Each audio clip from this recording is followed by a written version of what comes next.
Olá, pessoal do PAESP, aqui quem fala é o Adalto. Aqui quem fala é o Luiz. E nós vamos apresentar a aula Conjuntos Numéricos 2, com os assuntos Conjunto Universo, Igualdade de Conjuntos e Operações entre Conjuntos. Então, o primeiro tópico, Conjunto Universo, né? Então, a gente vai diferenciar primeiro Conjunto Universo de Conjunto Verdade. Conjunto Universo, ele é o conjunto que se considera para uma situação problema, e o símbolo utilizado aqui é o símbolo U. Já o conjunto Verdade, ele contém apenas as respostas válidas daquele problema, e ele pode ser representado pela letra V. E aqui um exemplo, né, para a gente entender melhor o que significa esses conjuntos do universo e conjuntos verdade. E aí o nosso problema ele é: dos números inteiros não negativos, quais são os pares? Então a gente pega todo o conjunto universo de números inteiros não negativos, que aqui no nosso exemplo seria o número 0, o número 1, 2, 3, 4, 5, até o infinito, né? E aí o conjunto de números pares desse conjunto universo, né? Ou seja, o nosso conjunto verdade, ele vai ser apenas esses números aqui, que seriam o 0, o 2, o 4, o 6, 8, 10, 12, ou seja, todos os números pares até o infinito, né? Então essa é basicamente a diferença entre conjunto universo, que seriam todos os números ou elementos que a gente vai considerar para o problema, no nosso caso, todos os números inteiros não negativos, e a resposta, ou o conjunto verdade, são apenas os números pares. E aí o nosso próximo tema da aula de hoje seria igualdade de conjuntos. A igualdade de conjuntos, ela é bem simples também, e aí, para exemplificar, né, a gente diz que temos dois conjuntos A e B, e esses conjuntos eles só vão ser iguais se todos os elementos de A forem iguais aos elementos de B.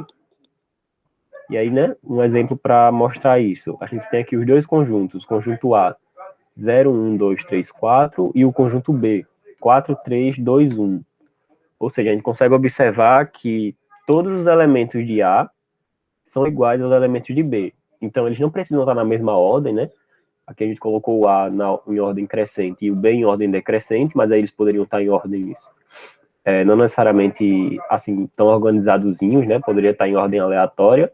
Se todos os números eles forem iguais em um e no outro, esses conjuntos eles são iguais. Agora a gente vai falar um pouco sobre as operações entre os conjuntos. A primeira operação é a união, e ela está representada por esse U, e a definição dela é que ela é formada por elemento X, tal que esse elemento X pertence a A ou pertence a B. A gente vai começar com esse exemplo que a gente vai usar ele para as próximas operações. Que o conjunto A é 0, 2, 3, 5, 7 e 9, e o B é 1, 2, 3, 4, 5 e 8. E aqui essa área pintada vai representar a união entre esses conjuntos. E quando você for fazer o diagrama de Venn, sempre lembre de começar pela interseção. Isso é um dos passos mais importantes. A gente vê que os números que se repetem são o 3 e o 5. Os números que ficam só no elemento A são o 0, 2, o 7 e o 9. E os de B são 8, 4 e 1. E o que vai ser a união entre os dois conjuntos? 0, 2, 3, 4, 5, 7, 8 e 9. Sempre que vocês forem a fazer a união, se lembrem. Os números que se repetem nos conjuntos só são colocados na união uma vez. Você não coloca 2, 3 e 2, 5. Só coloca um 3 e um 5. A próxima operação é a interseção. A interseção é nada mais nada menos do que os números que são comuns aos dois conjuntos. Está definida por x, são elementos x, tal que x pertence a A e pertence a B. Lembre-se, A e B. E aqui no nosso caso, a área laranja pintada é a interseção, 3 e 5.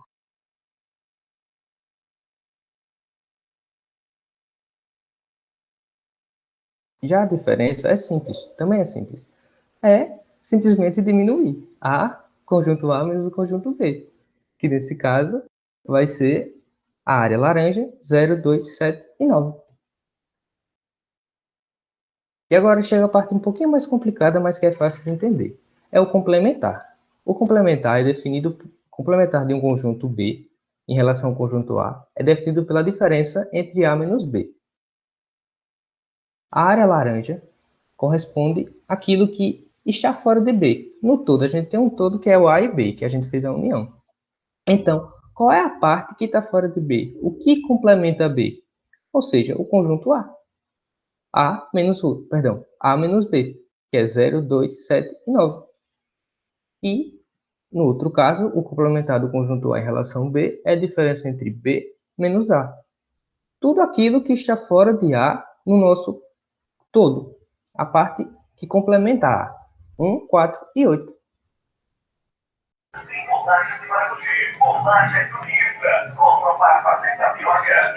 Agora a gente vai passar por alguns exercícios resolvidos para solidificar esse assunto, né? Para a gente saber que a gente entendeu tudo direitinho. E aí o primeiro exercício é um exercício de conjunto universo. E aí o conjunto universo desse exercício, ele está contido... E aí esse exercício é o seguinte, né? Em que conjunto universo está contida a solução da equação 2x igual a menos 4? Que é uma equação de primeiro grau, né? Que vocês já viram na escola. E aí como é que a gente resolve essa questão, né? Então primeiro a gente vai tentar achar a solução dessa equação. E aí é só passar esse 2, que está multiplicando o x, dividindo o menos 4, e aí a gente tem o resultado que é x igual a menos 2, né? E aí esse número x igual a menos 2, ele está em que conjunto, né? X igual a menos 2, ele é um número inteiro e negativo. Como ele é um número inteiro e negativo, ele está contido no conjunto dos números inteiros, né? Esse é o conjunto universo da solução. São os números inteiros, representados pela letra Z. Já o conjunto resposta, que é a solução da equação, ele é apenas o número menos 2. Então, ele está contido nos números inteiros, ele é um número negativo, só que ele está restrito apenas ao menos 2. Então, se a gente der essa questão para vocês, e eles perguntarem qual o conjunto universo, vocês vão ter primeiro que resolver a questão e depois identificar de que conjunto faz parte esse número. Então, o número menos 2, ele faz parte dos números inteiros, então o conjunto universo são os números inteiros. Já o conjunto resposta é apenas a solução daquele problema. No nosso caso, é o número menos 2.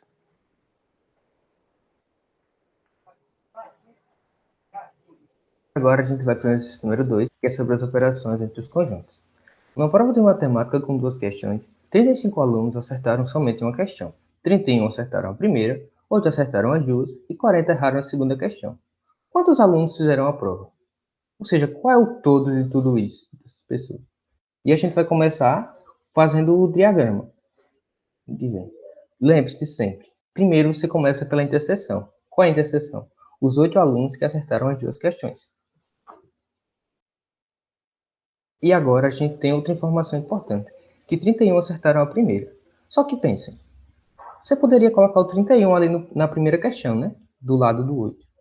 Mas pensem comigo, se 31 acertaram a primeira, ele não diz que somente 31 acertaram a primeira. Então, desses 31 que acertaram a primeira, tem 8 que acertaram as duas questões, a primeira e a segunda. Então, o número de pessoas que acertaram só a primeira são 23 alunos. E aí a gente não tem nada que diga assim o que é o conjunto 2. Mas a gente tem outra informação importante, que 35 alunos acertaram somente uma questão. Se acertaram somente uma questão, ele acertou ou a primeira ou a segunda. E a gente já sabe que 23 alunos acertaram a primeira. Então, 35 menos 23 dá a gente que somente 12 alunos acertaram só a segunda. E agora vocês podem pensar que o diagrama está completo, mas aparece uma coisa nova que a gente não tinha visto na explicação. Tem mais uma informação para a gente trabalhar, que são que 40 alunos erraram a segunda questão. Mas, se você vai fazer uma prova que tem 2 questões, você pode acertar a primeira, acertar a segunda, acertar as duas, ou também pode errar as duas. É o que falta. Então, a gente sabe que 40 pessoas erraram a segunda questão. Só que dessas 40 que erraram a segunda questão, 23 pessoas, pelo menos, acertaram a primeira. Então, a gente vai ter que 40 menos 23 são as pessoas que erraram as duas questões. Então, 17 pessoas erraram as duas questões. E aí a gente vai ter como se fosse um conjunto novo agora, que é o conjunto de fora, o 17A.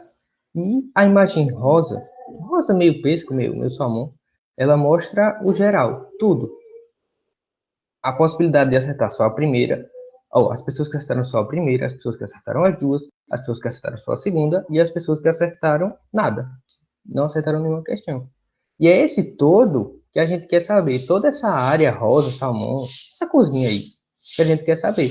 Então vai ser somar 23 mais 8, mais 12, mais 17, que vai nos dar que 60 alunos fizeram a prova.